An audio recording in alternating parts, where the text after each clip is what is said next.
Assalamualaikum. Today we will continue our lesson on chapter 2, which is we are going to learn about atoms, molecules and ion. So for this subtopic, kita ada for this topic kita ada 3 subtopik, which is today kita akan tengok what is proton number, nuclear number, and also kita akan tengok what is isotope. And we are also going to look at what is the atomic and molecular masses. So 2.3 kita akan tengok nomenclature of ionic compound. But today I will cover these 2 subtopic only. So let's proceed. Untuk subtopik proton number, nuclear number and isotope. Now what do you understand about atomic model? So awak dah belajar sebelum ni ya. Dalam atom ada apa? Ada nucleus. Betul tak ada nucleus? You got nucleus. And you ada apa? You ada elektron yang mengelilingi nucleus. Seperti mana mengelilingi planet mengelilingi matahari. So dalam nucleus ada apa? So dalam nucleus awak ada 2 subatomic particles called proton number and also nucleon, let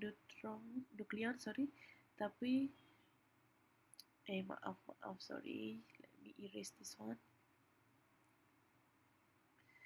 You ada proton number and also neutron number. So basically apa yang kita boleh rumuskan bahawa atom is made up of proton number. Dia ada bukan nukleon, dia ada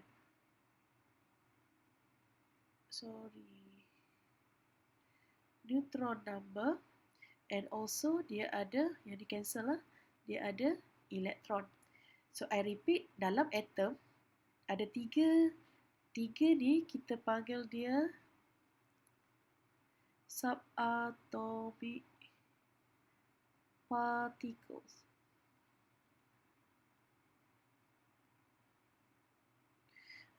Atom ni sejenis partikel. So dalam atom, kita ingat atom ni paling kecil kan? Rupanya dalam atom ada lagi benda yang lagi kecil daripada atom, which is ada proton, nukleon and also elektron. Gabungan proton dengan nukleon ni nanti, yang tu baru awak dapat nukleon. So kita akan tengok in details nanti. So basically dalam atom ada apa?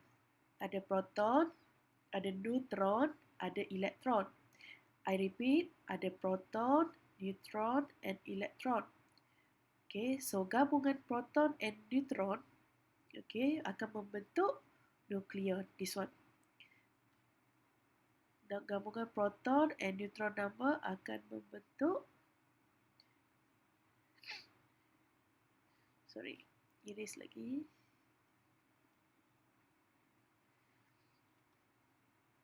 Akan membentuk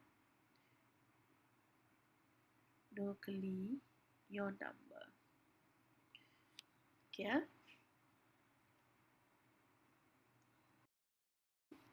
So tadi kita dah tahu dalam nukleus ada apa? Ada proton number and also neutron number. And remember, gabungan proton dan neutron akan membentuk nukleon number. So dia akan membentuk nukleon number. So elektron, awak kena faham, elektron ni mass dia banyak ni.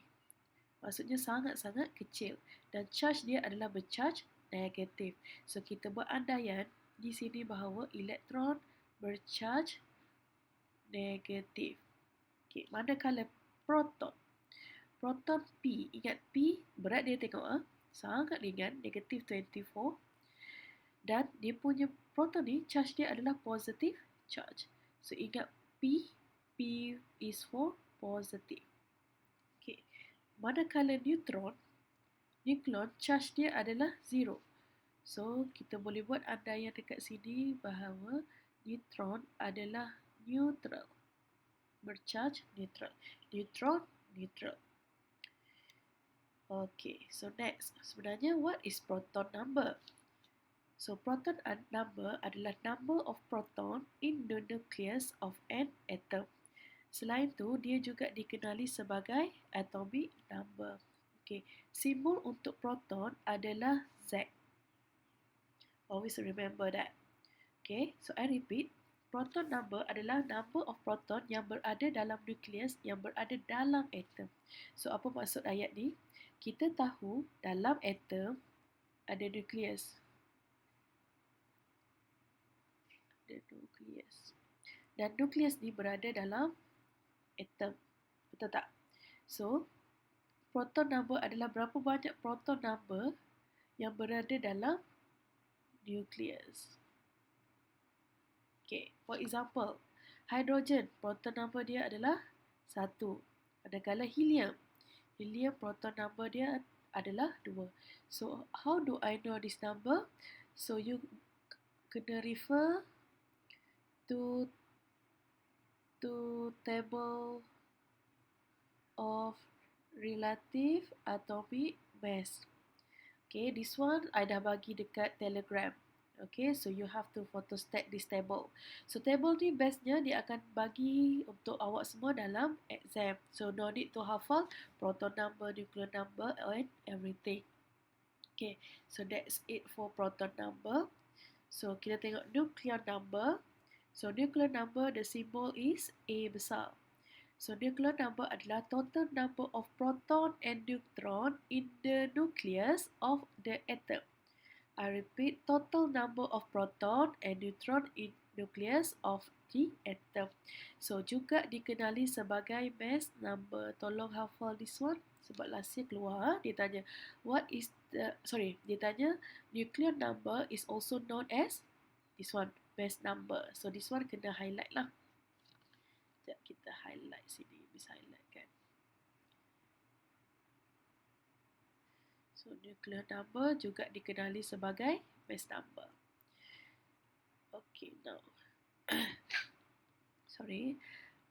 Formula untuk tahu nuclear number adalah proton number. Proton number, simbol dia Z tadi, tambah neutron. Okay, neutron, simbol dia N kecil.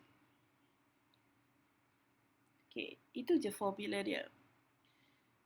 Okay. Itu je formula untuk nak tahu nucleon number. So, let's proceed. Okay, kita tengok what is the isotope notation. Okay, kalau kita nak tulis atom, kita akan tulis dia dalam bentuk isotopes notation. So, di mana awak ada simbol yang besar kat tengah-tengah. This one representing element. Okay, yang simbol besar ni adalah element. Contohlah, sodium. Elemen kita, sodium. So, tulis sodium besar-besar. Okay. Subscript kat bawah ni adalah proton number untuk elemen tersebut. So, kalau sodium, proton number dia 11. Okay. Nuclear number untuk sodium adalah 23. Okay, don't worry. Awak akan diberi number ni. So, don't need to hafal. So, this is isotope notation untuk elemen sodium. Okay, this one wajib tahu sebab nanti dia akan tanya dalam exam. Okay. Next. Atom ni, dia tak selalunya bercharge neutral.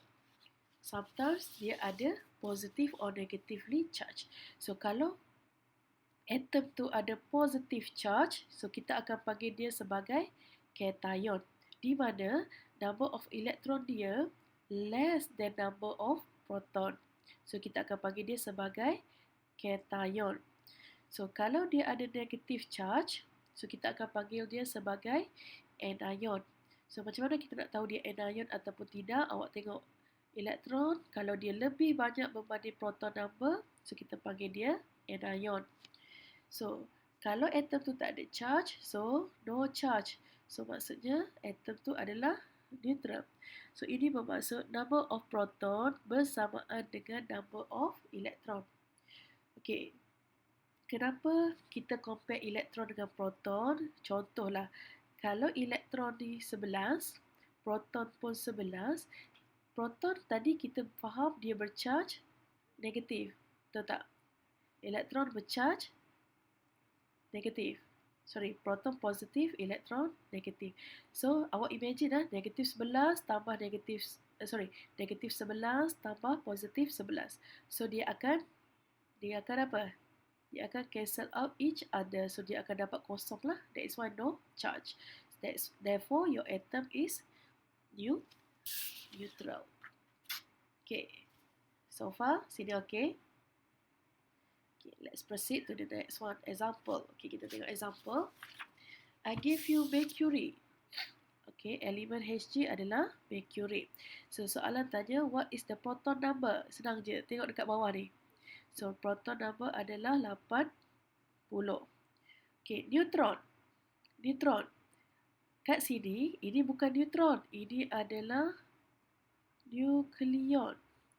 So, kalau nak cari tadi, formula nukleon kan A sama dengan Z tambah N.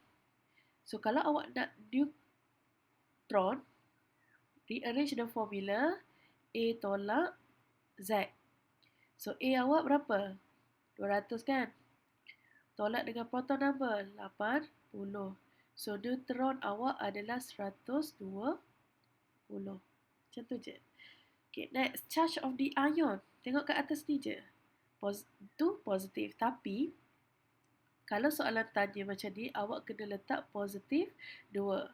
So, ini baru betul. Kalau awak letak 2 positif, sama macam dalam soalan tu, this one, tukar sikit. Okay, kalau yang ni jawapan awak salah. Kenapa salah? 2 plus hanya untuk penulisan dalam isotop notation. Kalau soalan tanya, what is the charge of the ion? Kita akan dahulukan simbol dulu, barulah nombor.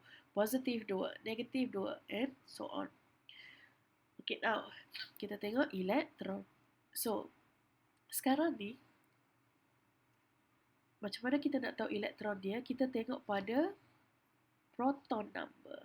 Okay, proton number is 80, betul tak? Contoh dulu kat tepi. 80 adalah proton number untuk mercury. Tetapi, mercury ni bukan dalam keadaan neutral. So, dia dalam keadaan bercharge positif 2.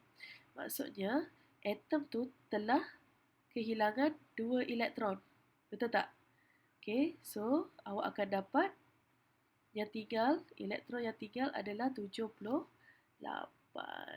So,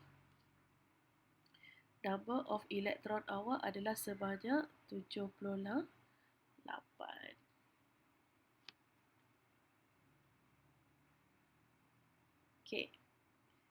Okay, let's proceed. Okay, to our next example. Okay, copper. So now, copper ditanya proton number. Proton number is 29. Betul tak?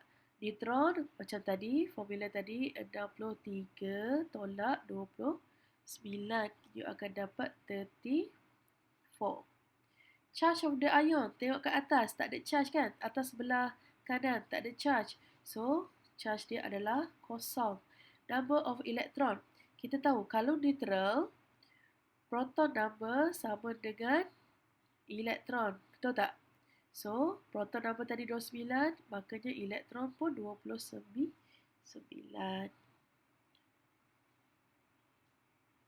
Okay. So, let's proceed to the example number 3.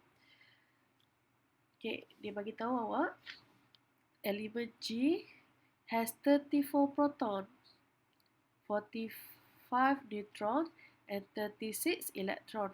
Write isotopic notation to represent G. Okay, kita tahu tulis elemen G besar-besar. So, dekat bawah sebelah kiri adalah proton number, which is dia dah bagi ke awak 34. 4. Okey, dekat atas ni adalah nukleon. Ini neutron. Jangan tertukar.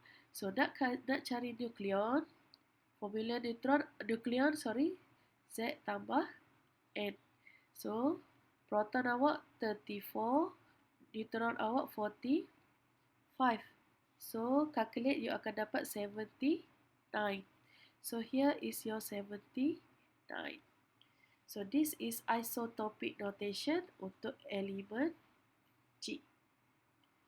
Okay, so dalam exam nanti, yang ni dapat 1 markah, yang ni pun another 1 mark for you. Okay. So, test yourself one ni. Okay, kita buat sama-sama lah. Okay, dia bagi species A, B and C. P is for proton number. N is for neutron. E macam biasalah untuk elektron. Okay, cara kita tulis isotopic notation adalah, okay, tengok species apa. Species A, proton number 8. Okay, neutron number, kat atas ni nukleon. So, proton kena tambah dengan neutron. So, awak akan dapat 17. Okay, next, species B. Berapa proton number untuk species B? 80. So, nucleon number tambah 2 ni. So, you akan dapat 199. Last one, element C. Proton number element C is 5. So, nucleon number 5 tambah 6. So, you will get 11. So, all these 3 atoms are neutral charge. Bercharge neutral. Kenapa? Sebab, if you tengok kat sini, kita compare proton number dengan elektron. Cuba awak tengok 8, 8, 80, 80, 5, 5. So, neutral charge because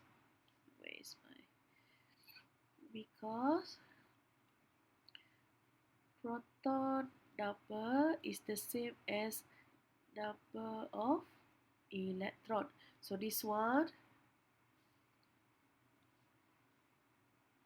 highlight sikit.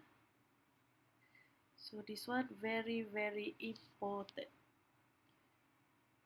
Okay. Assalamualaikum. Hi guys, so let's continue our lesson.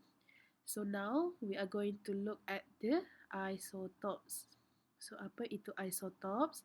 So isotopes adalah two or more atoms, okay, two or more atoms of the same element, elemen yang sama, that have same proton number but different nucleon number. So I repeat,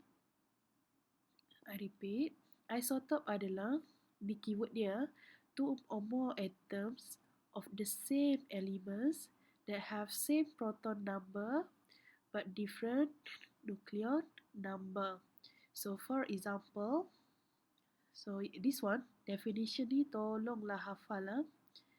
So for example, kita tengok isotopes untuk lithium. Okay, lithium dia wujud dalam 3 keadaan. Lithium, dan kalau awak tengok 3 isotop of lithium ni, proton number dia sama. So, apa yang membezakan mereka bertiga adalah this one. This one is what we call, awak baru belajar tadi, which is, this one is nucleon number. Okay, so cara kita tulis ini, kalau awak jumpa lithium 6, lithium 7, lithium 8. Kita tengok pada isotopes untuk oksigen pula. Okay, so oksigen ada berapa proton number? So oksigen ada 8 proton number. Dan untuk this one, the first isotope, nukleon dia adalah 16. Isotop oksigen yang kedua, proton number dia 8, tetapi awak tengok kat sini, nuclear number dia 18. So untuk isotope notation of oxygen, you can draw like this. Ini adalah isotopic notation yang awak baru belajar. Okay, ataupun awak boleh tulis dia macam ni, O16, oksigen 18. Okay, so next. So how heavy is hydrogen atom? Okay, hydrogen atom kita tahu berat dia adalah 1. Tapi apa unit untuk hydrogen? Adakah gram atau AMU? AMU stands for atomic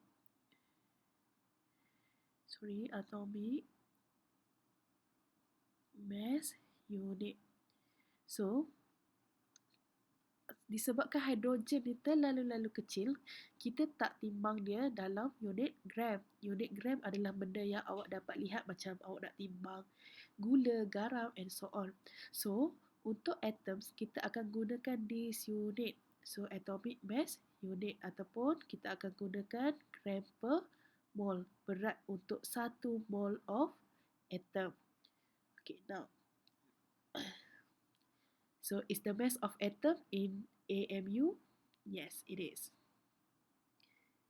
Kita tak boleh, we cannot weigh a single atom. Mustahil untuk kita timbang satu atom sahaja sebab atom ni terlalu kecil.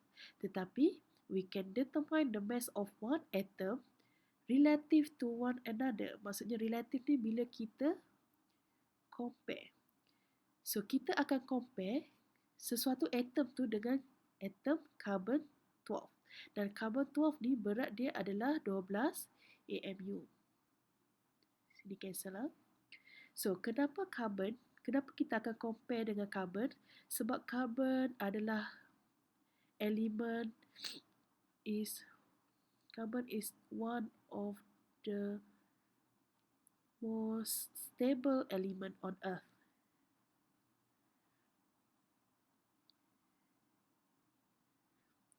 Okay, kita boleh juga cakap dia ada high percentage abundance. Apa maksud high percentage abundance ni? Maksudnya kandungan karbon ni sangat banyak. Okay, sebab itu kita pilih carbon 12. So next kita akan tengok atomic and molecular mass. Okay, kita tengok definition dulu. Untuk relative atomic mass, simbolnya AR. Relative atomic mass adalah average. Definition ni sila hafal. Average mass of atoms of an element when compared to 1/12 of the mass of one atom of carbon 12. Confusing? Okay, don't worry. If you bermasalah nak hafal the definition, sila hafal this formula. Okay, so AR adalah simbol untuk relative atomic mass. Hafal. Equals to average mass of atoms of element bahagi 1/12 times 12 AMU. So nanti bila kita buat calculation, 12 dengan 12 ni akan cancel out. Dan kita belajar tadi, mass untuk atoms adalah unit apa tadi? AMU kan? So unit pun akan cancel out. So at the end, relative atomic mass awak has no unit. Okay, so kita tengok example lah. Determine the relative atomic mass. Okay, maksudnya awak nak cari AR of element P. If P has atomic mass of 24 AMU. So first, awak kena tahu formula. Okay, lepas tu masukkan dalam formula mass of atom P tadi adalah 24 AMU bahagi dengan 1/12 times mass of atom carbon-12 tadi adalah 12 AMU. So 12 cancel, AMU cancel. So at the end, your answer is 24. 24 ni without unit. This one cancel. Okay, remember when it comes to relative comparison tak ada unit. Always remember this one. Okay, itu adalah atom. Next kita tengok relative molecular mass. So definition dia again sila hafal. So the average mass of a molecule of compound bila kita compare to 1/12 of the mass of one atom of carbon-12. Okay, kenapa 1/12? Sebab kita nak cancel out this 2. Okay, average mass of molecule adalah unit berunit AMU. So ini akan cancel out macam tadi. So relative molecular mass simbol dia MR. So jawapan awak nanti tak ada unit juga. Okay. So that's it for relative molecular mass. So basically relative molecular mass adalah summation of relative atomic mass of all atoms in the molecule. Okay, for your syllabus, okay, syllabus tak ada bagi tahu untuk mengira. Okay, so that is what, tapi syllabus ada bagi tahu untuk awak hafal the definition. So awak kena tahu dua benda ni, relative atomic mass and also relative molecular mass. Satu lagi, awak kena faham relatif. Kenapa relatif? Sebab kita compare dengan mass of carbon-12. So berapa mass of carbon-12? 12 AMU. And relative atomic dengan molecular mass ni tiada unit. For the last part of chapter 2, kita akan tengok 2.3, which is nomenclature of organic compound. So macam mana kita nak bagi nama kepada compound. So first, sebelum tu awak kena tahu macam mana nak tulis cation. So cation ni biasanya involve metal. Okay, sebab metal tends to lose electron and form cation. So kita tengok the first example A. Write symbols for the following cation. Sodium. Sodium ni kita tahu berada di grup 1, makanya dia tends to lose one electron. So simbolnya adalah Na+. What about calcium? Calcium berada dekat grup number 2. So kalau 2 maksudnya dia cenderung untuk kehilangan 2 elektron. So Ca2+. What about copper? Copper tu maksudnya simbolnya adalah Cu2+. Aluminium Al3+. Iron 3. Iron Fe3+. Zinc. Zinc2+. What about potassium? Potassium berada di grup 1. Kalau grup 1, positif. Silver Ag+. Magnesium Mg2+. Hydrogen H+. Ammonium NH4+. Manganese Mn4+.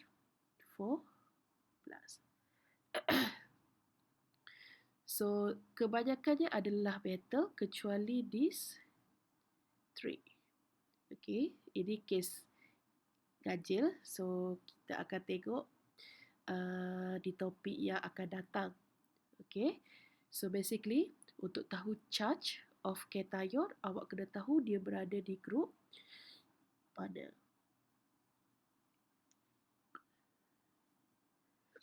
Okay, kita proceed. Anion. Okay. So biasanya atom group 15, 16, 17, dia tends to accept electron. Kenapa? Sebab nak jadi octet. Seperti double gas. So, apa yang akan berlaku macam chloride. Okay, ada chloride ni berasal daripada klorin, yang di mana klorin ni akan terima satu elektron to form chloride. So, bromide. Bromide group 17, Br minus. Iodide pun group 17, I minus. Nama asal kalau yang ini bromin kan?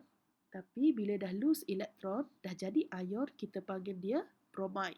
This one, iodide. What about sulfide? Anyone? Sulfide is S2 minus. Oxide adalah O2 minus. Kalau dia O, tanpa charge, kita panggil dia oksigen. Sulfate, SO4, 2 minus. Sulfide, okay, nak dekat sama ejaannya, tapi dia adalah SO3, 2 minus. Nitrate, NO3 minus. Nitrite, NO2 minus. Okay. Hydroxide, ini agak famous, OH minus. Phosphate, PO4, 3 minus. Carbonate, CO3, 2 minus. Chlorate, ClO3 minus. Chloride, ClO2 minus. So please pause this video untuk awak salin. Tapi basically all this you kena tahu. Okay, as well as the cation.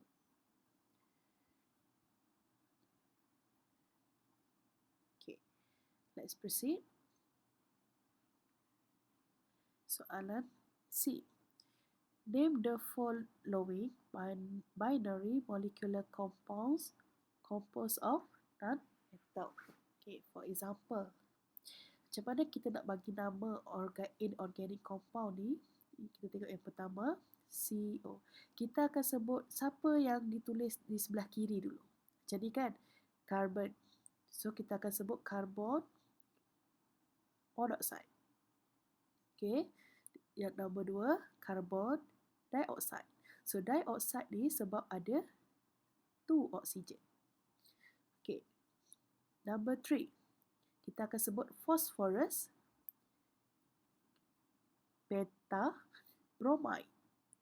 Okay, penta maksudnya ada 5 bromid. Okay, SO2 sulfur dioxide. SO3 sulfur trioxide. Okay, number 6, dichlorine heptoxide. Dichlorine heptoxide. Number 7, hydrogen sulfide. Number 8, nitrogen trifluoride. Trifluoride. Number 9, dinitrogen pentoxide. Pentoxide sebab tadi ada 5 oksigen. Dinitrogen sebab ada 2 nitrogen. Okay, this one paling famous, nitrogen dioxide. So, as your homework, please do exercise D, E, up until F. And we will discuss it next week. Okay, that's all for this week. Thank you guys. Assalamualaikum.